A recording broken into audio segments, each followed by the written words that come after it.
நான் பறந்து கொண்டே இருப்பேன். நான் பிறந்தேன் அரும்பெரும் சக்தியுடன். நான் பிறந்தேன் நற்பண்புகளுடன். நான் பிறந்தேன் கனவுகளுடன். வளர்ந்தேன் நல்ல எண்ணங்களுடன். நான் பிறந்தேன் உயர் எண்ணங்களை செயல்படுத்த. நான் பிறந்தேன் ஆராய்ச்சி உள்ளத்துடன். நான் பிறந்தேன் ஆகாய உச்சியில் பறக்க. நான் பூமியில் ஒருபொழுதும் தவழ மாட்டேன், தவழவே மாட்டேன். ஆகாய உச்சியில்தான் என் லட்சியம். பறப்பேன் பறப்பேன், வாழ்வில் பறந்து கொண்டே இருப்பேன். இந்த கவிதை மறைந்த முன்னாள் குடியரசுத் தலைவர் அப்துல் கலாம் எழுதியது.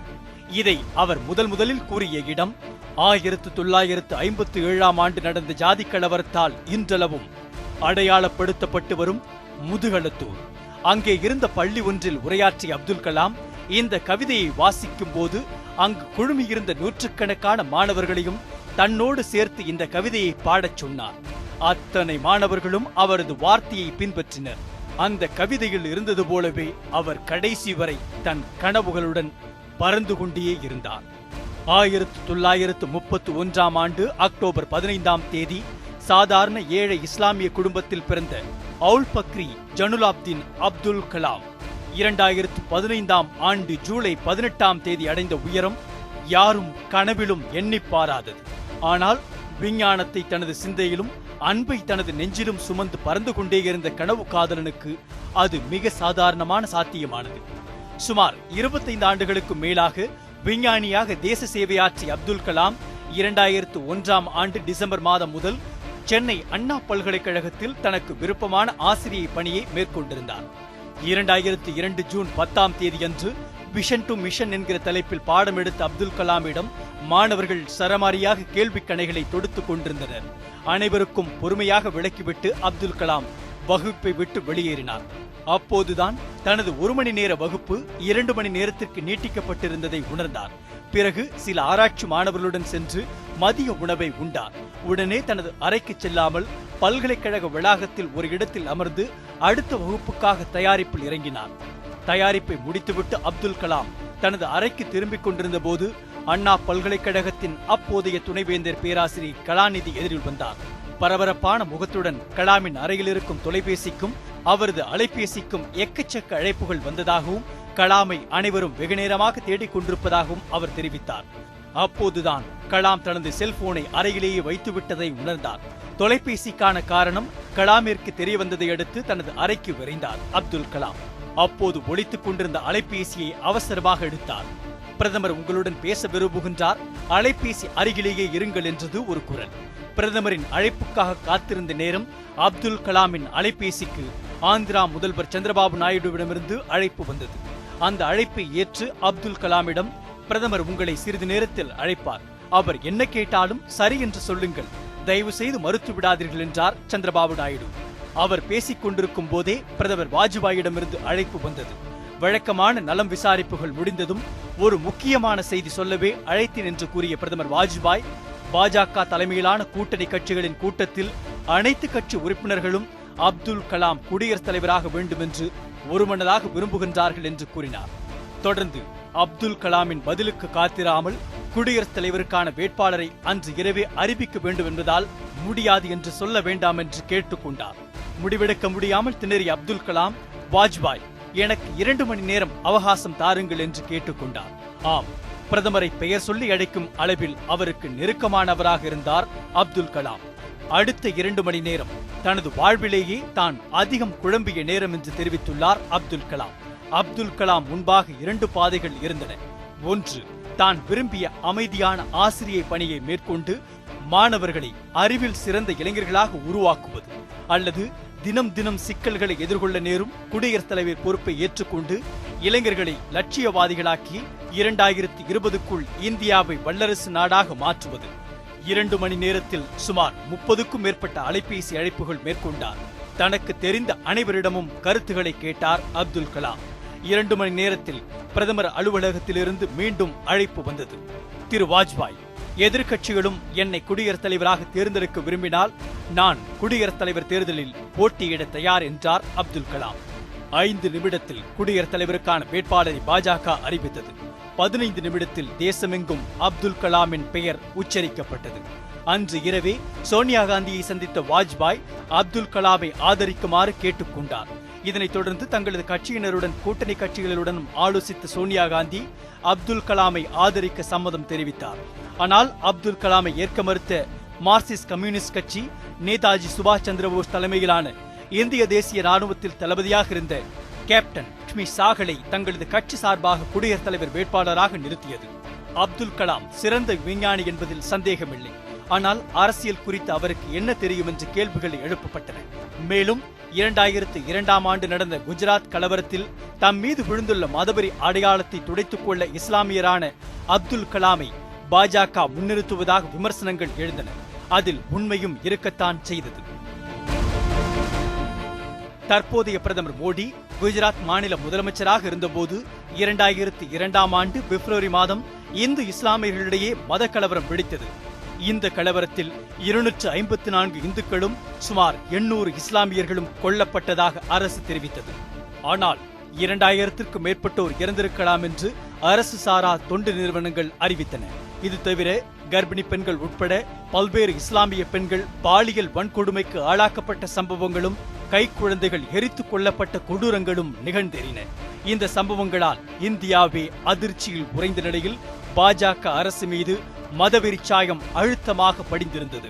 இந்த சம்பவத்தை தேசிய அவமானமாக கருதிய வாஜ்பாய் இனி எந்த முகத்தை வைத்துக் கொண்டு வெளிநாடுகளுக்கு செல்வேன் என்று நிவாரண முகாம்களில் வெளிப்படையாக கேட்டார். மேலும் இதற்கு பொறுப்பேற்று அப்போதைய குஜராத் முதலமைச்சர் நரேந்திர மோடி பதவி விலக வேண்டும் என்று அவர் விரும்பினார். ஆனால் அப்போது மத்திய உள்துறை அமைச்சராக இருந்த லால் கிருஷ்ண அத்வானி குஜராத் முதல்வராக மோடியே தொடர வேண்டும் என்று வலியுறுத்தினார். அவருக்கு ஆதரவாக மேலும் பல அமைச்சர்கள் இருந்ததை அடுத்து பாஜக மீதான மதவெறி சாயத்தை போக்க அப்போது வர இருந்த குடியரசுத் தலைவர் தேர்தலில் இந்து அல்லாத ஒருவரை குடியரசுத் தலைவராக்க வேண்டும் என்று விரும்பினார் வாஜ்பாய். இதைத் தொடர்ந்து பாரம்பரிய கிறிஸ்தவரும் மகாராஷ்டிராவின் அப்போதைய ஆளுநருமான PC அலெக்சாண்டரின் பெயர் குடியரசுத் தலைவர் தேர்தலுக்காக முன்மொழியப்பட்டது. இதைத் தொடர்ந்து ஊடகங்கள் PC அலெக்சாண்டரின் வாழ்க்கை குறிப்புகளை வெளியிடத் தொடங்கின. கிட்டத்தட்ட PC அலெக்சாண்டர் தான் பாஜக கூட்டணியின் குடியரசுத் தலைவர் வேட்பாளர் என்று உறுதி செய்யப்பட்ட நிலையில் அந்த முடிவுக்கு முட்டுக்கட்டை போட்டார் மறைந்த பாஜக மூத்த தலைவர் பிரமோத் மகாஜன். கிறிஸ்தவர் ஒருவரை குடியரசுத் தலைவராக ஆக்கினால் அது பின்னாளில் கிறிஸ்தவரான சோனியா காந்தி பிரதமராக மறைமுகமாக உதவும் என்று கூறினார். திருப்பதி உள்ளிட்ட இந்து கோவில்களுக்கு சென்று தான் எல்லா மதத்தினருக்கும் உரியவர் என்று சோனியா காந்தி நிறுவ முயன்று வந்த காலகட்டத்தில் பிரமோத் மகாஜனின் கூற்றை ஏற்றது பாஜக. இதையடுத்து PC அலெக்சாண்டரை வேட்பாளராக அறிவிக்கும் முடிவை கைவிட்டதும் அப்போது துணை ஜனாதிபதியாக இருந்த கிருஷ்ணன் காந்தி பெயர் பரிந்துரைக்கப்பட்டது. சுதந்திர போராட்ட காலகட்டத்திலிருந்து அரசியலில் ஈடுபட்டு வருபவரும் தற்போது IIT என்று அழைக்கப்படுகின்ற பனாரஸ் இந்து பல்கலைக்கழகத்தில் பட்டம் பெற்றவருமான அவருக்கு ஆதரவுகள் அதிகரித்தன. ஆனாலும் மாற்று மதத்தினர் ஒருவர் குடியரசுத் தலைவராக வேண்டும் என்று விரும்பிய பாஜக இஸ்லாமிய வேட்பாளரை நிறுத்த முடிவு செய்தது. அப்போதைய தலைமை நீதிபதி AM அகமதி உட்பட பலரது பெயரும் இடம்பெற்றிருந்த பட்டியலில் வாஜ்பாய் தேர்வு செய்த பெயர் அப்துல் கலாம்.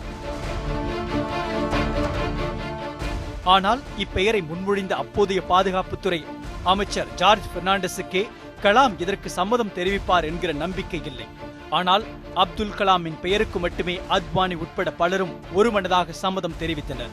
அப்துல் கலாமின் பெயரை பாஜக முன்மொழிவதை விட வேறு மதசார்பற்ற தலைவர் ஒருவர் முன்மொழிந்தால் நன்றாக இருக்கும் என்று யோசனை கூறினார் பிரமோத் மகாஜன்.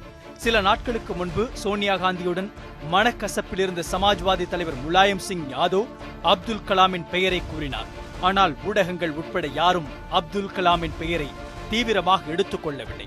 அதனால் அப்துல் கலாம் பெயர் அறிவிக்கப்பட்டது பலருக்கும் ஆச்சரியத்தை ஏற்படுத்தியது.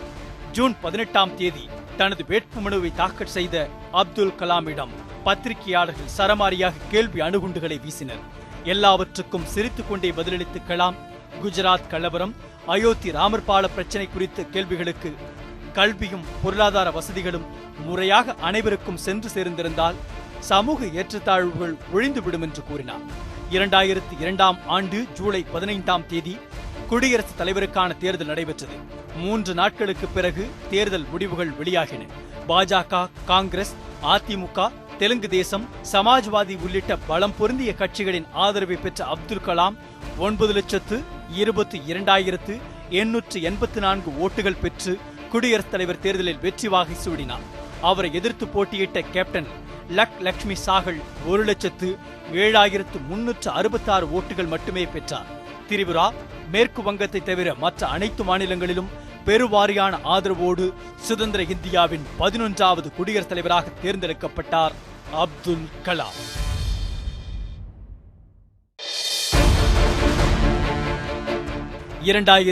ஜூலை 25ஆம் தேதி குடியரசுத் தலைவர் பதவியேற்பு விழா நடைபெற்றது. 1000 பேர் கொள்ளளவு கொண்ட நாடாளுமன்ற சென்ட்ரல் ஹாலில் நாடாளுமன்ற உறுப்பினர்கள், சட்டமன்ற உறுப்பினர்கள், அரசியல் தலைவர்கள், அதிகாரிகள் தவிர 100 பேர் மட்டுமே பதவியேற்பு விழாவில் பங்கேற்க முடியும். தனது குடும்ப உறுப்பினர்கள் மட்டுமே 37 பேர் உள்ள நிலையில் எண்ணிக்கையை 150ஆக உயர்த்த வேண்டும் என்று கேட்டுக்கொண்டார் அப்துல் கலாம். எண்ணிக்கை உயர்த்தப்பட்டதும் தனது நெருங்கிய நண்பர்களில் முக்கியமானவர்களை மட்டுமே விழாவுக்கு அழைத்தார் அப்துல் கலாம். அப்துல் கலாமின் இயற்பியல் ஆசிரியர் உட்பட ஆசிரியர்களும் ராமேஸ்வரத்தில் உள்ள கோவில், சர்ச், பள்ளிவாசல் ஆகியவற்றின் தலைமை பொறுப்பில் இருப்பவர்களும் கலந்து கொண்டனர். இது தவிர இந்தியா முழுவதுமிருந்து சுமார் 100 பள்ளி குழந்தைகளும் கலந்து கொண்டனர். இதனால் அந்த இடமே வெப்பமண்டலமாக இருந்ததாக பின்னாளில் கலாம் குறிப்பிடுகின்றார். குஜராத்தில் இஸ்லாமிய மக்கள் கொன்றொழிக்கப்பட்டதை மறைக்கவே அப்துல் கலாம் குடியரசுத் தலைவராக்கப்பட்டுள்ளார் என்கிற கருத்து பரவலானதை அடுத்து குஜராத் கலவரத்தால் பாதிக்கப்பட்டவர்களை நேரில் சந்தித்து ஆறுதல் கூற முடிவெடுத்தார் அப்துல் கலாம். இது குறித்து அறிந்த அப்போதைய பிரதமர் அடல் பிஹாரி வாஜ்பாய், கொந்தளிப்பான இந்த காலகட்டத்தில் குஜராத் செல்ல முடிவெடுத்திருக்கிறீர்களா என்று அப்துல் கலாமிடம் கேட்டார். அதற்கு குஜராத்தில் பாதிக்கப்பட்டுள்ள மக்களுக்கு முதல் குடிமகனாக ஆறுதல் கூற வேண்டியது எனது முதல் பெரும் கடமையாக கருதுவதாக பதிலளித்தார் அப்துல் கலாம். அப்போதைய சூழலில் குஜராத் செல்ல வேண்டாம் என்று அறிவுறுத்திய பிரதமர் வாஜ்பாய், அப்படி கலாம் மக்களுக்கு ஆறுதல் சொல்ல போனால் நரேந்திர மோடி குடியரசுத் தலைவரின் வருகையை புறக்கணிக்கப் போவதாக தெரிவித்துள்ளதாக கூறினார். குடியரசுத் தலைவராக செல்லும் முதல் பயணமே அம்மாநில அரசின் ஒத்துழையாமையோடு நடக்க வேண்டாம் என்று வாஜ்பாய் கேட்டுக்கொண்டதை கலாம் ஏற்றுக்கொண்டார். இருப்பினும் மத காரணங்களுக்காகவும் வாழ்க்கை முறை வேறுபாடுகளுக்காகவும் சட்டத்திற்கு புறம்பாக வன்முறையில் ஈடுபடுவதை என்ன காரணம் சொன்னாலும் ஏற்றுக்கொள்ள முடியாது என்று பின்னாளில் குஜராத் சம்பவம் குறித்து கலாம் தெரிவித்திருந்தார். குடியரசுத் தலைவராக பொறுப்பேற்ற பின் இந்தியாவில் இருக்கும் பள்ளி கல்லூரிகளுக்கு சென்று சிறப்புரை ஆற்ற தொடங்கினார். தொடர்ந்து பல்வேறு தரப்பு மாணவர்களையும் சந்தித்து அவர்களை கனவு காணச் சொல்லி ஊக்கப்படுத்தினார். மாணவர்களும் அவரை ஓவியத்திலும் கவிதையிலும் வடித்து கொண்டாடினார்கள். அவரது எளிய வாழ்வு மக்களின் மனதில் அவருக்கு ஒரு தனி இடத்தை தரச் செய்தது. அப்துல் கலாமிற்காக ரசிகர் மன்றங்கள் திறக்கப்பட்டன. நடிகர் அல்லாத ஒருவருக்காக பட்டி தொட்டி எங்கும் ரசிகர் மன்றங்கள் உருவாகின என்றால் அது ஏபிஜே அப்துல் கலாம் அவர்களுக்கு மட்டுமே சாத்தியமானது. சினிமாவிலும் அப்துல் கலாமை பற்றி உயர்வாக பேசும் வசனங்களும் பாடல்களும் இடம்பெற்றன. இந்தியா மட்டுமல்லாமல் வெளிநாடுகளிலும் தனது பேச்சால் முத்திரை பதித்தார் அப்துல் கலாம். ஐநாவில் அவர் ஆற்றிய உரை இன்றளவும் வைரலாகி வரும் ஒன்று என்பது குறிப்பிடத்தக்கது. இளைஞர்கள் மீது நம்பிக்கை வைத்ததோடு மட்டுமல்லாமல் அவர்களுக்கு உந்து சக்தியாகவும் விளங்கினார் கலாம். தான் பைலட்டாக வேண்டும் என்று 1958ஆம் ஆண்டு முயன்று அதில் தோல்வியுற்ற கலாம் தனது 74வது வயதில் குடியரசுத் தலைவரான பின்னர் போர் விமானமான Su-30 MKI பிளங்கர் என்ற விமானத்தை 30 நிமிடங்கள் ஓட்டி தனது கனவை நிறைவேற்றிக் கொண்டார். ஜனாதிபதியாக பொறுப்பேற்ற பிறகு ஒருமுறை திருவனந்தபுரத்திற்கு சென்றார் அப்துல் கலாம். அங்கே பணியாற்றிய போது அங்குள்ள காந்தாரியம்மன் கோவில் பகுதியில் செருப்பு தைக்கும் தொழிலாளியாக இருந்த ஜார்ஜ் என்பவருடன் அப்துல் கலாம் நேசமுடன் பழகி வந்தார். அவரை நினைவில் வைத்து அவரை அழைத்து வருமாறு காவல்துறையினரிடம் அப்துல் கலாம் கேட்டுக்கொண்டார். திருவனந்தபுரம் நகர் முழுவதும் சுற்றி ஜார்ஜை தேடிய போலீசார் அவரை கண்டுபிடித்து ஆளுநர் மாளிகைக்கு அழைத்து வந்தனர். அவரை கண்டதும் அப்துல் கலாம் கேட்ட முதல் கேள்வி, சாப்பிட்டீர்களா? ஜனாதிபதியாக பல அலுவல்கள் இருந்த போதிலும் அவருடைய மாறாத நேசத்தை உணர்ந்த ஜார்ஜ் நெகிழ்ச்சியில் கண் கலங்கினார். இதற்கெல்லாம் இடையில் இந்தியாவின் குடியரசுத் தலைவராக அவர் பல சிக்கல்களை எதிர்கொள்ள வேண்டியிருந்தது. 2005ஆம் ஆண்டு பீகார் மாநில அரசை கலைக்க வேண்டும் என்று அப்போதைய காங்கிரஸ் அரசு உறுதியாக இருந்தது. அதில் அப்துல் கலாமிற்கு உடன்பாடு இல்லாததால் அவர் மறுத்துவிட்டு ரஷ்யா சுற்றுப்பயணம் புறப்பட்டார். ஆனால் பீகார் அரசு கலைக்கப்படுவதில் கெடுபிடி காட்டிய மன்மோகன் சிங் அரசு ரஷ்யாவில் இருந்த அப்துல் கலாமிடம் வற்புறுத்தி ஆட்சி கலைப்புக்கு ஒப்புதல் பெற்றனர். ரஷ்ய குளிரில் இரவு நேரத்தில் தனது மன விருப்பத்திற்கு எதிராக கையொப்பமிட்டார் அப்துல் கலாம். ஆனால் சில மாதங்களிலேயே ஆட்சி கலைப்பு செல்லாது என்று உச்சநீதிமன்றம் தீர்ப்பு எழுதியது. இதையடுத்து தான் எடுத்த முடிவுக்கு பொறுப்பேற்று பதவி விலக முடிவு செய்த அப்துல் கலாமை அவரது மூத்த சகோதரர் தான் சமாதானம் செய்தார் என்கிறார் அப்போது கலாமின் பத்திரிகை செயலாளராக இருந்த எஸ்.எம். கான். குடியரசுத் தலைவராக பல மசோதாக்களுக்கு ஒப்புதல் அளித்திருந்தாலும் குறிப்பிட்ட ஒரு மசோதாவிற்கு ஒப்புதல் அளித்ததற்காக மிகவும் மன உளைச்சலுக்கு ஆளானார் அப்துல் கலாம். அது ஆதாயம் தரும் பதவி தொடர்பான சட்ட மசோதா.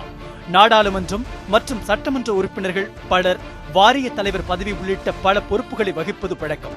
இவற்றில் பெரும்பாலானவை சம்பளத்துடன் கூடிய பொறுப்புகள் என்கிற காரணத்தால் ஆதாயம் தரும் பதவிகளாக இவை கருதப்படுகின்றன. ஆதாயம் தரும் பதவிகளில் எம்பி எம்எல்ஏக்கள் இருக்கக்கூடாது என்பதால் பல எம்பிக்கள் மற்றும் எம்எல்ஏக்களின் பதவி பறிபோகும் நிலை உருவானது. இதன் காரணத்திற்காக அமிதாப் பச்சனின் மனைவி ஜெயா பச்சனின் எம்பி பதவி பறிக்கப்பட்டது. இதைத் தொடர்ந்து சோனியா காந்தி தான் வகித்து வந்த எம்பி பதவியை ராஜினாமா செய்துவிட்டு தேர்தலை சந்திக்க நேர்ந்தது. சோனியா காந்தியின் பதவிக்கு ஆபத்து ஏற்பட்டதை தொடர்ந்து இத்தகைய ஆதாயம் தரும் பதவிகளை வகிக்கும் எம்பிக்களின் பதவிகளை காப்பாற்றுவதற்காக மத்திய அரசு நாடாளுமன்றத்தில் சட்ட மசோதாவை கொண்டு வந்து நிறைவேற்றியது. பின்னர் இந்த மசோதா குடியரசுத் தலைவர் அப்துல் கலாமின் ஒப்புதலுக்காக அனுப்பப்பட்டது. ஆனால் இந்த சட்ட மசோதா குறிப்பிட்ட சில எம்பி எம்எல்ஏக்கள் ஆதாயம் அடைவதற்காக மட்டுமே உருவாக்கப்பட்டது என்று கருதி அப்துல் கலாம் மசோதாவை திருப்பி அனுப்பினார். இதனால் அரசியல் சூழலில் பரபரப்பு ஏற்பட்டது. ஆனால் சட்ட மசோதாவில் எந்த திருத்தமும் செய்ய முடியாது என்று கூறிவிட்ட மத்திய அரசு அதே மசோதாவை எந்த மாற்றமும் இல்லாமல் மீண்டும் நாடாளுமன்றத்தில் கொண்டு வந்து நிறைவேற்றியது. பின்னர் மீண்டும் மசோதா அப்துல் கலாமின் ஒப்புதலுக்காக அனுப்பி வைக்கப்பட்டது. இரண்டாவது முறையாக தன்னிடம் அனுப்பப்படும் மசோதாவுக்கு குடியரசுத் தலைவர் ஒப்புதல் அளித்தே ஆக வேண்டும் என்று அரசியல் சாசன சட்டத்தில் உள்ளதால் இந்த முறை அப்துல் கலாம் உடனே ஒப்புதல் அளித்து விடுவார் என்று மத்திய அரசு எதிர்பார்த்தது. ஆனால் கடந்த 2 வாரங்களுக்கு மேலாக மசோதாவுக்கு ஒப்புதல் அளிக்காமல் வைத்திருந்தார் அப்துல் கலாம். மேலும் அப்போதைய இந்திய தலைமை நீதிபதி V.N. காரேவிடம் ஓய்வு பெற்ற 2 நீதிபதிகளிடமும் இது குறித்து அதிகாரப்பூர்வமற்ற ஆலோசனையில் ஈடுபட்டதாகவும் கூறப்படுகிறது.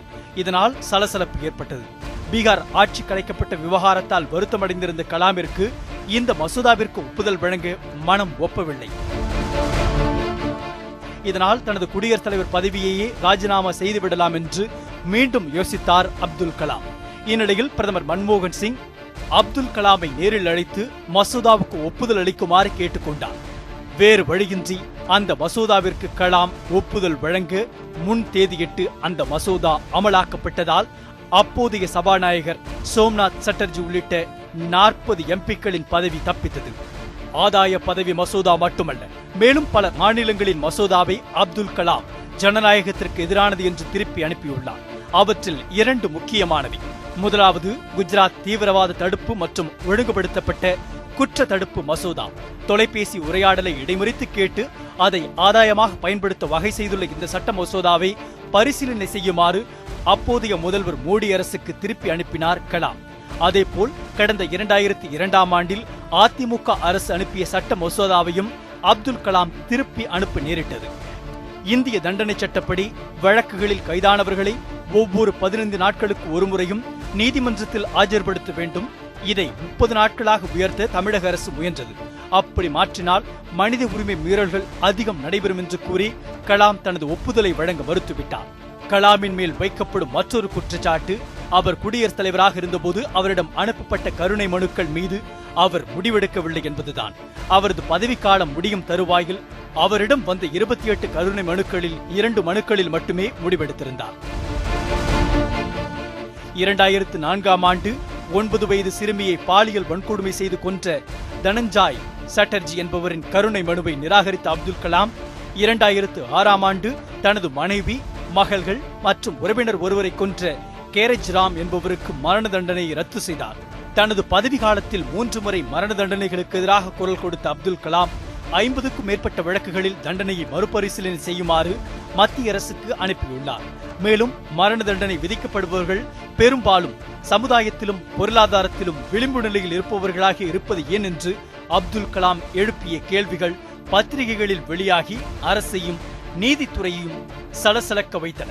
இதற்கிடையில் நாடாளுமன்ற தாக்குதலில் தொடர்பு இருப்பதாக குற்றம் சாட்டப்பட்ட அப்சல் குரு எந்த ஒரு பயங்கரவாத குழுவைச் சேர்ந்தவர் என்பதற்கான ஆதாரம் எதுவும் இல்லை என்ற போதிலும் இந்திய மக்களின் கூட்டு மனசாட்சியை திருப்திப்படுத்த மரண தண்டனை விதிக்கப்படுவதாக உச்சநீதிமன்றம் தெரிவித்தது.